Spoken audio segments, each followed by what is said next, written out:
6 hours later.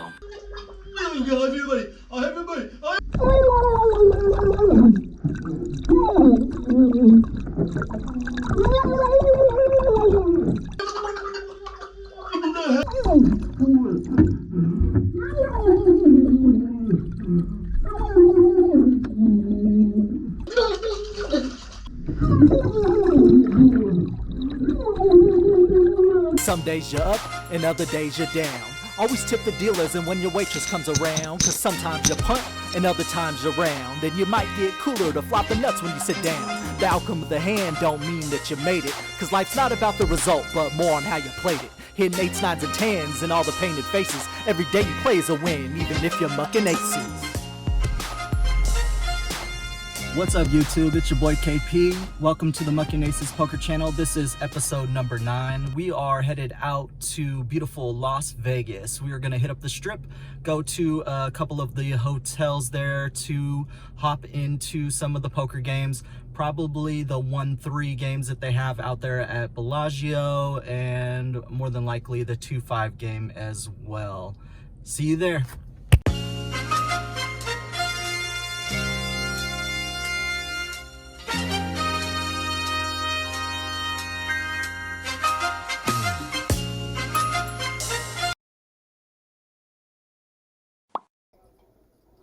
All right, in this very first hand, when we pick up ace 10 in the cutoff, we sit down at the 1-3 table in Bellagio and we immediately have a playable hand.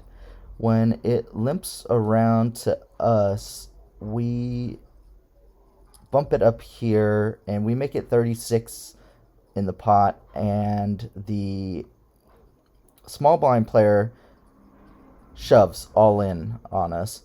She shoves for her last, say 135, and the middle position player tanks for a bit to think about it, but he ends up getting out of the way.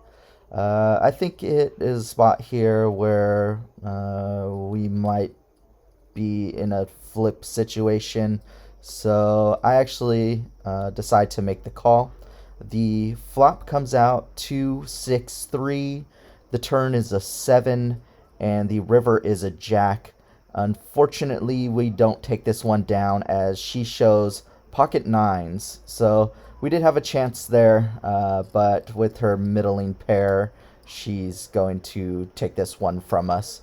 So we add back on to top our stack off at $300 with the max and go to see the next hand. And about an orbit later, we're in the hijack and we pick up King Queen offsuit, and there is a couple of limpers to me.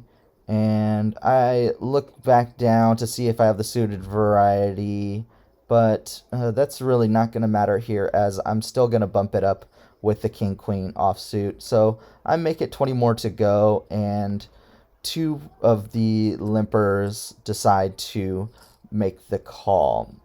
With about $73 in the pot, we go to a flop, and that flop comes out King-Jack 8 with 2 hearts. With the backdoor flush draw and the top pair here, with a decent kicker, I'm going to lead out when it gets checked to me. I'm going to make it 40 more to go, and with this bet, one of the players decides to make the call. Once he calls in the under the gun position, the +1 player goes well into the tank. He must have thought about it for about 2 minutes here, and he ends up finally flicking in a chip for the call. So we go 3 ways to the turn, and that turn comes out the Queen of Spades. And once this card comes out, I think it's a great card for us to go ahead and continue, but it doesn't come to that, After it gets checked to the +1 player, he bets out $40, and I end up just shoving for my last 200 or so dollars. So I'm all in, and actually both players end up making the call. So we show our top two pair, and we end up good after a 5 comes on the river that is of the diamond variety. So I'm putting them on missed flush draws and also a lower pair. A little while later, I'm in the hijack again with ace queen, and there's one limper to me in middle position. I decide to bump it up here, so I make it 20 more to go, and with $30 in the pot, it folds back around to the big blind player, who decides to rip it all in for his last $120 or so, and it folds back to me. I decide to make the call, and we go to a run out. In this race, we flop top pair with an 8 and a 4 out there with 2 clubs. I do have the queen of clubs, but we won't need that flush draw as a queen comes out on the turn and a 3 on the river. So for us, we are going to scoop this one. The player in the big blind ends up showing his hand, and he shows down pocket kings. So we were behind pre-flop, but with this great run out, we are going to get this fairly decent sized pot. And we're happy to win one of the races there. A little while later, we're in middle position, and we pick up queen jack of clubs. When there's one limper to me, I'm going to bump it up here. I make it 20 more to go, and with $30 in the pot, we get one caller who is under the gun. So we go 2 ways to a flop, and that flop comes out ace king 10.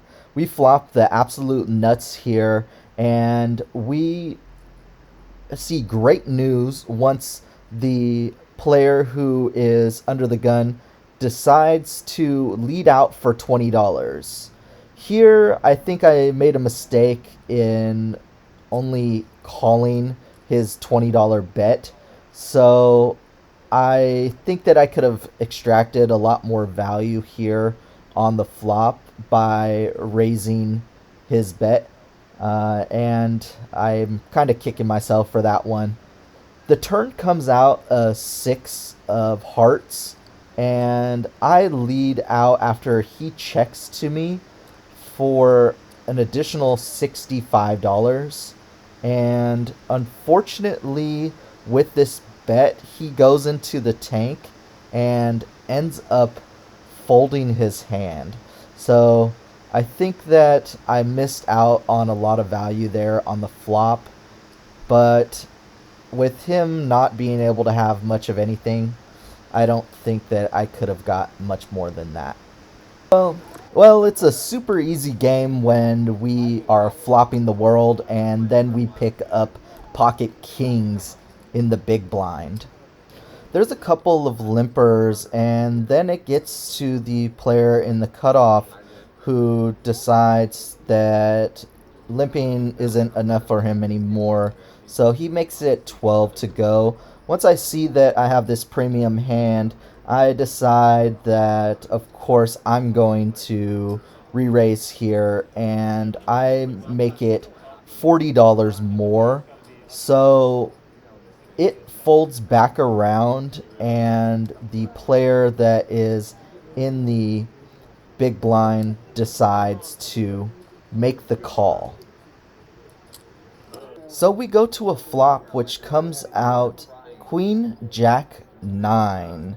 Since we're heads up here and I have an overpair, the board does look fairly scary, but I do have the kings as blockers to him having a straight, and I do have a club here in my hand, so I decide to make a C bet of $40.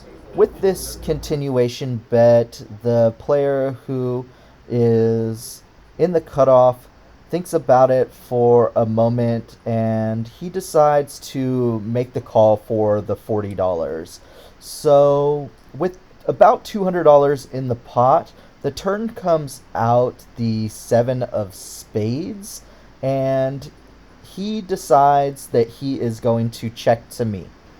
So once he does check, I stop to think here, and I'm really thinking about what sizing that he would call another bet with, as I feel that I am more than likely way ahead. I'm putting him on a pair of tens, middling pair, possibly even ace 10, but I feel that with my kings as a blocker, I'm just way ahead of his calling range here. So I decide to make it $50 to go, and he actually doesn't take too long to think about this call, and he ends up putting in the chips for the call. So we go to a river with about $300 in the pot, and the river card comes out a virtual blank, which is going to be that three of spades. With this card here on the river, I'm thinking that he more than likely has a missed flush draw when it gets checked over to me. I think that I'm putting him on ace 10 at this point. I throw out a bet with a sizing of $90. I should have, in retrospect, shoved all in just to try and get max value here. But I thought that I could make a blocker bet, and if he did re-raise me, I would be in a tough spot there. But I show my hand after he folds, and he tells me that he indeed had ace 10 of clubs. So definitely happy to take this one down. I did play for about an hour or so, but at that point it was about 5 in the morning, so I decided to go back to my hotel and get some sleep. Hey y'all, thanks so much for watching episode 9 of the Mucking Aces poker vlog. That was day 1 of our Vegas trip. We got into the game over at Bellagio for $300. We did lose that flip there at the beginning, so we did have to buy back to top off our stack.